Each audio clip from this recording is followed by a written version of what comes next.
Putting his best foot forward, this is your boy 12-inch, and this is ASSN, the Adult Sports Situation Network, and let's jump into it, the hot topic with the Chicago Bears. Right now, out there in Indianapolis, it's a wild ride at the Combine. A wild ride. Why? There's a lot of news, there's a lot of rumors, everything's kicking up right now. This is go time, go season for the Bears. Why? Ryan Poles. He has a decision to make, an important decision, the biggest decision probably in the NFL in years, getting the first pick 2 times in a row. First pick 2 times in a row. Incredible. Never really happened. If you really think about it, it's kind of crazy, right? Because last year, the Bears were actually number 1 and then traded for number 9 with Carolina, right? This year, the Bears are number 9, but because of that trade with Carolina, they're at number 1. But the biggest elephant in the room is Caleb Williams. Right now, it looks like the hot topic train is on the roll. People are trying to figure out what's going on. Who's Ryan Poles going to actually choose? What is he going to do? Is he going to move down and build a super team around Justin Fields, being a very capable quarterback and still growing?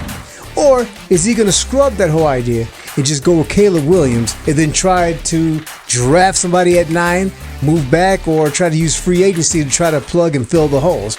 We don't know what's going on yet. But the simple matter is, Ryan Poles has to do what's best for the Chicago Bears. And what's best is probably building the super team, because you can always go plug in a quarterback. You know, for example, Brock Purdy. So if he forgoes that whole situation, he's really pushing all his chips in the middle of the table. Let's not get it twisted. Caleb Williams does have a lot of talent, but he has a lot of similarities to Justin Fields. You look at the fumble ratio. You look at him holding on to the ball. Then you look at the situations and reasons why Caleb Williams is putting up those type of numbers. And it's the same exact reason why Justin Fields is putting up those same numbers. So is the answer really switching out one quarterback with the other and placing them in the same situation? You know, one of the crazy things that I'm really beginning to pay attention to are all these so-called gurus talking about the situation. Whereas when they talk about Caleb Williams, they talk about him having a down year because not having weapons and an O-line. Okay? And that's why the whole situation is the way it is. But then when they talk about Justin Fields, they don't address that the same way as they address it for Caleb Williams, which is mind-blowing. Now, mind you, I'm not talking about 2 different people. I'm talking about the same people talking out both sides of their mouth. It's crazy to think that somebody can use that type of mindset for Caleb Williams, but not see that's what Justin Fields is in currently. But anyway, getting back to Ryan Poles, look, he came out and said that he just want to keep Justin in the gray. He wants to have full communication with him. But when Justin came out, it didn't sound like he really had any type of clarification and real communication. But mind you, we might be seeing the best poker face situation we've ever seen in the NFL from a GM. Justin might fully know what's going on right now, and this is just a master class of how to fleece the system. If Ryan Poles does move back, you got to look at the whole scenario. Right now, he has everybody on edge. Nobody knows which way he's going to move. Right, left, up, down. They don't know. So therefore, it preserves the value of Justin Fields, but mostly the first pick. It preserves the value of the first pick when people don't know exactly what you're going to do. Once people know what you're going to do, well, what you're going to do, then they can make their moves and they can assess the situation and do what's best for them. But right now, people see that Justin Fields is an amazing potential and is an ascending quarterback as we speak right now, and it's on film. So a lot of people are talking about trading for him. You have Atlanta. I just saw something come up for Cleveland. I mean, there's a lot of teams out there. Right now they're saying maybe not so fast with the Raiders, but you never know. Everybody's playing games right now. But then when you look at the first pick, everybody does want that first pick. Everybody calls Caleb generational talent. One of the highest QB prospects to come out of college in the longest time. So with that being known and seeing the similarities between the two, do you honestly think that Justin Fields is on his way out the door and Caleb's on the way in? If you think Ryan Poles is going to choose Caleb, write in the comments Caleb Williams. Write in the comments Caleb Williams. If you think it's going to be Justin Fields and he's going to build a super team around Justin Fields, JF1, write JF1 in the comments right now. Let's see who's going to be right. Type it in the comments and let's go. But right now, with Ryan Poles out there speaking and starting to do all of his negotiations and also assessing the talent that he might be acquiring. I think he's doing his due diligence. He's keeping quiet. And he's doing an excellent job thus far of being a master and showing you a masterclass of how this thing could get done.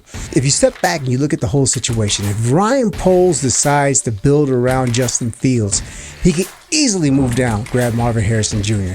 He could easily get next year's first pick, and it might be another first pick. There's so many moves that you can do because you'll probably also gain another second. They're saying if you move down with Washington will have to give up 2 firsts this year, obviously, next year, and a second. And it might even be more than that. It might be even more than that. So depending on what the situation is, he will be able to use this and leverage it to be able to build a team that's formidable around Justin Fields. And Justin being a quarterback that's on the rise, anything will be possible. And then Caleb will probably get shipped off to Washington or whoever we trade with. There's all kinds of scenarios that could play out right now. This is going to be an exciting 2024 draft. Right now, I've seen that on some of the big boards, some of the draft boards, they have us at number 1, taking Caleb Williams. Okay. And then somehow Malik Neighbors is still available at number 9. On other draft boards, they have us taking Caleb Williams, and then at number 9, taking Rome Odunze. Now, if that works out, then we are on a good track. Don't get it wrong, because now we have somebody to play opposite of DJ Moore, and we do have a highly talented quarterback under center. But that doesn't really make all the sense in the world when you could trade back to number 2 and you can get a Marvin Harrison Jr. And then at number 9, if Malik is still there, or if Rome Odunze is still there, or a tight end, or whatever you need, an edge rusher, whatever we need at this particular point, you can build, because then the following year, you actually have another first-round pick. Plus, we'll have a second-round pick. And this is at the minimum, at the least. They're saying that Ryan right now does expect more in a draft haul than he did get last year because of the quality of the quarterback that is available, being in Caleb Williams. He is far above and away the number 1 consensus choice. But in all reality, to fix this team, you need to upgrade the offensive line. You do need to get another receiver. And swapping out, quarterbacks are similar in many different ways, but one will have to go through a whole new learning curve, which might take another 3 years, and one is ascending and is probably on the edge of breaking out and hitting superstardom. So for Ryan Poles, this is not just a win-win. You just can't switch one out for the other, because no matter what happens, people are going to be keeping their eyes on Justin, and they're going to see the ascension. They're going to see the breakout. That's just facts. Whereas when you're looking at Caleb Williams, you're going to see the struggle. You're going to see the learning curve. Then on top of that, how will he fit into the Chicago Bears system and the city with the same mentality that we saw in USC? Will he crack under pressure? See, here's the thing. We know Justin, he can adjust, and he shoulders the pressure. He shoulders the pressure. And every time he gets up on that podium and he gives his speech, it's direct, it's honest, and he talks about his growth, and he takes responsibility. And then on top of that, physically, he was able to take a beating. He has taken punishment like no other quarterback in the whole NFL, with refs not throwing flags. This is facts. Will Caleb Williams be able to step in and take and shoulder that kind of punishment and handle the mental aspect of it as well? We don't know. But I do think that if Ryan Poles does trade back and he sits on a treasure trove of picks, he could build this team more rapidly, and it'll be built for now, and it will last for years. Some people are saying, well, picking Caleb is actually smarter for him because he's not looking at right now what DJ Moore wants, because we all know that DJ Moore to this day wants Justin Fields because chemistry has started. Okay, so we already know what that situation is. But they're saying if he chooses Caleb is because he's looking 5 years into the future and beyond, which makes no sense because Justin's only 2 years older than Caleb, and he's going into his 4th year, 3rd year as a starter. Well, sometimes they talk about he has to learn a new system, but no matter where he goes, he's going to have to learn a new system.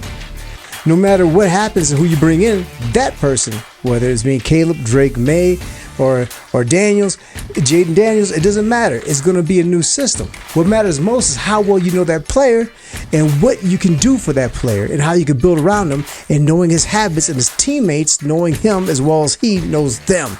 And that's the difference. So what do you guys think? Let's do this like a poll. We're going to call it the Ryan polls. Do we take Caleb Williams at number 1 and then see who we get at number 9 and then try to fill the holes through free agency? Or do we stick with Justin Fields, trade back from number 1, get a plethora, a treasure trove of picks for this year and next year and build a super team around him? But anyway, right now we sit at 777 subscribers and our goal is 1,000. You can help us hit that goal by hitting that subscribe button below, like, and share. And remember, don't ever be asked out. So next time we pull up in your YouTube feed, get your ass in.